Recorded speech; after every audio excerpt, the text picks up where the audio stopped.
Assalamualaikum. Hello and welcome back to CS Circuit. Well, I hope you all are doing good.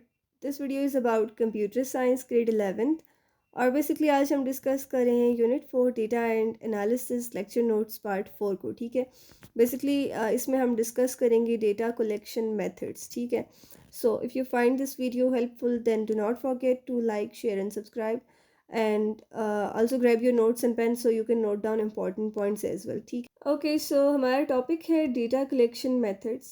सबसे पहले हम देखते हैं कि डेटा कलेक्शन क्या है। ठीक है, और ये क्यों ज़रूरी है।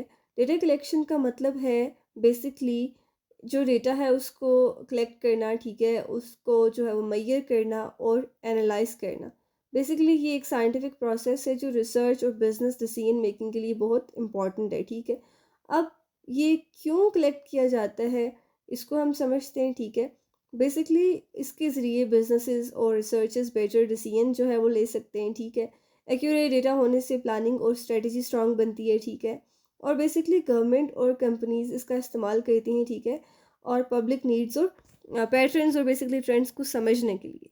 ठीक है, तो बेसिकली हमने देखा कि डेटा कलेक्शन है क्या और क्यों ज़रूरी है। ठीक है, ज़रूरी इसलिए है कि ताकि डिसीजन मेकिंग की जा सके। ओके, अब हम डेटा कलेक्शन की टाइप्स को अंडरस्टैंड करते हैं। ठीक है, number one is primary data collection and number two is secondary data collection. Primary data collection basically जब नए डेटा को डायरेक्ट किसी सोर्स से कलेक्ट किया जाए। ठीक है, और सेकेंडरी डेटा कलेक्शन का मतलब है कि जब ऑलरेडी अवेलेबल डेटा के इस्तेमाल बेसिकली किया जाए जो किसी और ने कलेक्ट किया हो। ठीक है, सो इसको हम जो है वो डिटेल में भी समझेंगे अभी। प्राइमरी डेटा कलेक्शन कब इस्तेमाल होता है हम ये देखते हैं जब नए और फ्रेश डेटा की ज़रूरत होती है। ठीक है, जब एक स्पेसिफिक टॉपिक पे न्यू रिसर्च करनी हो। ठीक है, और जो सेकेंडरी डेटा कलेक्शन है इसका इस्तेमाल यानी कि जब पहले से अवेलेबल डेटा रिसर्च के लिए काम का हो बेसिकली। ठीक है, जब नई डेटा कलेक्ट करना मुश्किल हो या बेसिकली कॉस्टली हो। ठीक है, और मेथड कौन सा चूज़ करना चाहिए ये डिपेंड करता है कि आपके रिसर्च के ऑब्जेक्टिव्स क्या हैं। ठीक है, अगर नए और स्पेसिफिक डेटा की ज़रूरत हो तो बेसिकली प्राइमरी डेटा को प्रेफर किया जाता है, और अगर जनरल या हिस्टोरिकल डेटा चाहिए हो तो सेकेंडरी डेटा। ठीक है, बेसिकली यहाँ पे कुछ मेथड्स हैं डेटा कलेक्शन के।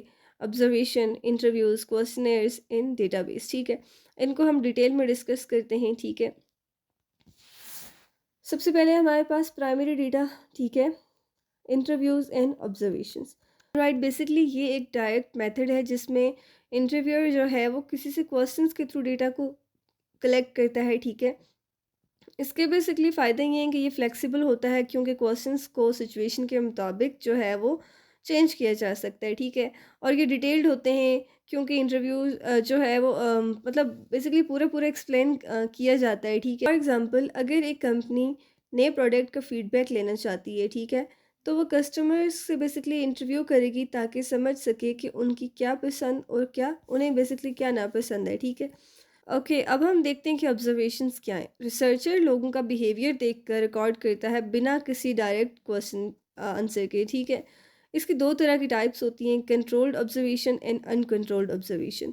कंट्रोल्ड ऑब्जर्वेशन में लोगों को पता होता है कि उनको देखा जा रहा है। ठीक है, और जो अनकंट्रोल्ड ऑब्जर्वेशन होती है जिसमें लोगों को नहीं पता होता कि उनको ऑब्जर्व किया जा रहा है। ठीक है, यानी कि एक टीचर अपनी क्लास ऑब्जर्व करता है। ठीक है, ताकि देखे कि कौन से स्टूडेंट्स एक्टिवली पार्टिसिपेट करें। ठीक है, और कौन से डिस्ट्रैक्ट हो जाते हैं। ठीक है, अब हम देखते हैं क्वेश्चनर्स एंड फोकस ग्रुप्स को। ठीक है, क्वेश्चनर्स बेसिकली क्या होते हैं, ये लिखे हुए क्वेश्चंस होते हैं, उनका एक सेट होता है बेसिकली जो लोग लिख रहे होते हैं या ऑनलाइन जो है वो जवाब देते हैं। आपने अक्सर देखा होगा, आपको अक्सर जो है वो लिंक्स आते होंगे कि ये जो है वो क्वेश्चनर है, इसको आप ऑप्शंस होते हैं मल्टीपल चॉइस बेसिकली, तो आप उसमें से सिलेक्ट करते हैं। ठीक है, जो आपको अपने मुताबिक ठीक लगता है।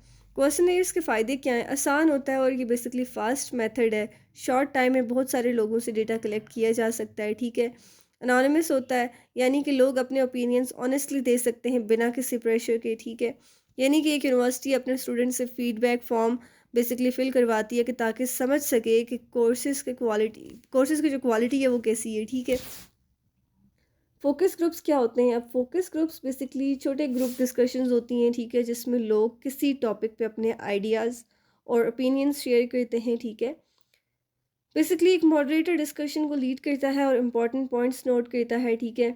लोग अपनी रियल इमोशंस और फीलिंग्स जो है वो शेयर कर सकते हैं, इसका ये फ़ायदा होता है, ठीक है। और बेसिकली कंपनीज़ या रिसर्चर्स को लोगों को डीप जो है वो इंफॉर्मेशन मिलती है, ठीक है।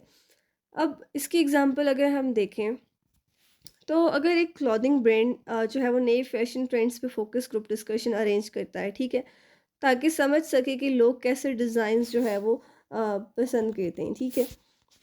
अब हम आते हैं oral histories. Oral histories basically जब लोग अपनी ज़िंदगी के वाक़यात या एक्सपीरियंसेस शेयर करते हैं और उनको रिकॉर्ड किया जा रहा होता है, ठीक है। ऑरल हिस्ट्रीज क्यों ज़रूरी है? बेसिकली ये पास्ट इवेंट्स और कल्चरल हिस्ट्री का जो है वो प्रिजर्व करने का तरीका है, ठीक है।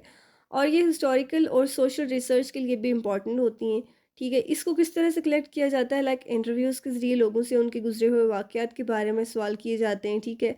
रिकॉर्डिंग्स, वीडियोज़ या रिटन डॉक्यूमेंट्स के फॉर्म में होती हैं बेसिकली ऑरल हिस्ट्रीज, ठीक है। और इसका जो एडवांटेज है, यानी कि ये रियल लाइफ एक्सपीरियंसेस और बेसिकली रियल स्टोरीज दिखाई जाती हैं, ठीक है, जो बुक्स या रिपोर्ट्स से नहीं मिल सकती, ठीक है। और बेसिकली ये ट्रेडिशंस और कल्चर को जो है वो फ्यूचर जनरेशन के लिए सेव करने का बेसिकली बहुत इंपॉर्टेंट तरीका है, ठीक है। इसकी हम एक एग्जांपल लेते हैं। लाइक एक हिस्टोरियन 1947 के पाकिस्तान और इंडिया के इंडिपेंडेंस के विटनेसेस से उनकी जो है वो स्टोरीज सुनी जाएं और उनको रिकॉर्ड किया जाए, ठीक है। और एक रिसर्च प्रोजेक्ट में अगर विलेज एल्डर्स से उनके पुराने ज़माने की ज़िंदगी के बारे में इंटरव्यूज़ किए जाएं, तो बेसिकली ये ऑरल हिस्ट्रीज होंगी, ठीक है। अब ये इस्तेमाल कहाँ होती हैं, ठीक है, ये भी जानना ज़रूरी है। हिस्टोरिकल रिसर्च में, जिसमें पुराने वक्त के एक्सपीरियंसेस कलेक्ट किए जाते हैं, ठीक है। कल्चरल स्टडीज़ में, जिसमें ट्रेडिशंस और रिचुअल्स को समझने की कोशिश की जाती है, और एजुकेशनल पर्पस के लिए भी, ठीक है, यानी जिसमें स्टूडेंट्स हिस्ट्री और रियल लाइफ स्टोरीज़ को एक्सप्लोर कर सकें। ओके, अब हम देखते हैं सेकेंडरी डेटा कलेक्शन मेथड्स। सबसे पहले सेकेंडरी डेटा क्या है? सेकेंडरी डेटा वो डेटा होता है जो पहले से किसी और ने कलेक्ट किया हो, ठीक है। ये नए डेटा बेसिकली नया डेटा जो है वो इकट्ठा करने के मुकाबले में आसान और बेसिकली जो है वो कॉस्ट इफेक्टिव होता है, ठीक है। आपको जो है वो न्यू डेटा कलेक्ट नहीं करना पड़ता इसमें, ठीक है। इसका फ़ायदा ये है कि अगर किसी भी रिसर्च या एनालिसिस के लिए ऑलरेडी अवेलेबल डेटा इस्तेमाल हो सकता है, तो नए डेटा कलेक्ट करने की ज़रूरत बेसिकली नहीं होती। इससे टाइम और पैसे जो है वो दोनों बच जाते हैं, ठीक है। प्राइमरी और सेकेंडरी डेटा का डिफरेंस बेसिकली ये है कि प्राइमरी डेटा जो है वो नया डेटा है जो डायरेक्ट किसी सोर्स से कलेक्ट हो, और सेकेंडरी डेटा पहले से मौजूद डेटा, ठीक है। अब हम देखते हैं सेकेंडरी डेटा के कुछ एडवांटेजेस। टाइम और बेसिकली ऑब्वियसली आपकी जो बजट है वो बचता है, ठीक है। आसान होता है और बेसिकली ये जो है इसको कलेक्ट करना आसान होता है और फास्ट होता है ये, ठीक है। देन कई सोर्सेज से जो है वो इसको कलेक्ट किया जा सकता है, ठीक है। और इसमें कुछ इश्यूज, यानी कि ये आउटडेटेड या पुराना हो सकता है, हर डेटा जो है वो रिलायबल नहीं होता, कुछ फेक भी हो सकता है, ठीक है। और हर दफ़ा ये भी ज़रूरी नहीं होता कि आपकी साइंटिफिक जो स्पेसिफिक रिसर्च है वो उसके लिए ये परफेक्ट हो, ठीक है। और सेकेंडरी डेटा के जो कॉमन रिसोर्सेज हैं वो हैं, common sources basically secondary data के हैं इंटरनेट, गवर्नमेंट, ठीक है, लाइब्रेरीज। ओके, सबसे पहले हम देखते हैं इंटरनेट। इंटरनेट को जैसे आप जानते ही होंगे, आजकल रिसर्च और इन्फॉर्मेशन को डेटा कलेक्ट करने के लिए सबसे कॉमन तरीका इंटरनेट है, ठीक है।